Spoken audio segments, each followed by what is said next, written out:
এটা ওনাদের কিছুটা, I am sorry to say, এটা আমাদের রাজনৈতিক অনভিজ্ঞতা থেকে আসছে। কারণ এই সুনির্দিষ্ট রোডম্যাপ দিলেই কিন্তু আপনার রাজনৈতিক সংকটগুলো যেগুলো আছে সেগুলো কিন্তু অনেকাংশে কমে যাবে।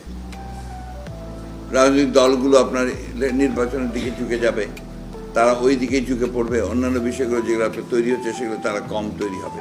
এগুলো হচ্ছে বাস্তবতা। আর একটা জিনিস খেয়াল করে দেখুন যে এই এত বেশি কথা হচ্ছে কেন? কারণ অ্যাজ বিকজ আওয়ামী লীগ এখন ভিজিবল না, তাই না?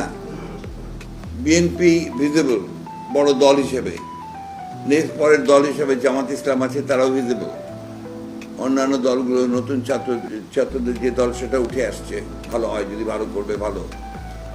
ফলে এই জায়গাগুলো আপনার একটা কিন্তু বিষয় আছে যে এই জায়গাগুলোকে আপনার একটা অবস্থা তৈরি করা যাতে করে বড় দল হিসেবে বিএনপি আপনার একটু বেকায়দায় পড়ে যায় বা একটু অন্যান্য পড়ে, এই ধরনের একটা চিন্তাভাবনা আছে, যেটা আমি মনে করি বিএনপির জন্য কোনো ক্রাইসিস না।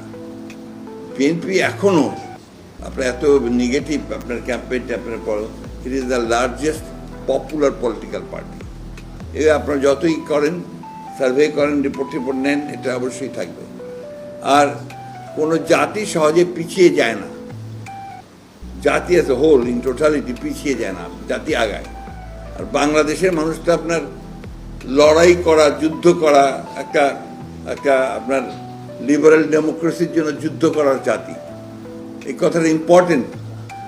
লিবারেল ডেমোক্রেসি, বাংলাদেশের মানুষ লিবারেল ডেমোক্রেসি, বাংলাদেশের মানুষ ধর্ম মানে, ভীষণ ধর্মবিরু, ধর্মান্ধ নয়।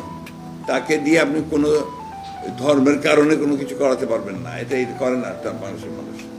আজ পর্যন্ত দেখেনি যে প্রায় 54 বছর হয়েছে, 54 বছরে বাংলাদেশের মানুষ কিন্তু ধর্মকে নিয়ে আপনার কোনো উন্মাদনা এখানে হয়নি।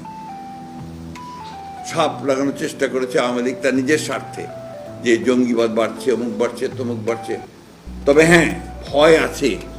আজকে যদি লিবারেল পার্টিগুলোকে যদি আপনার সুযোগ কম দেওয়া হয়, তাদেরকে যদি আপনার আটক করে দেওয়া হয়, তাহলে কিন্তু জঙ্গিবাদের উত্থানের যথেষ্ট সম্ভাবনা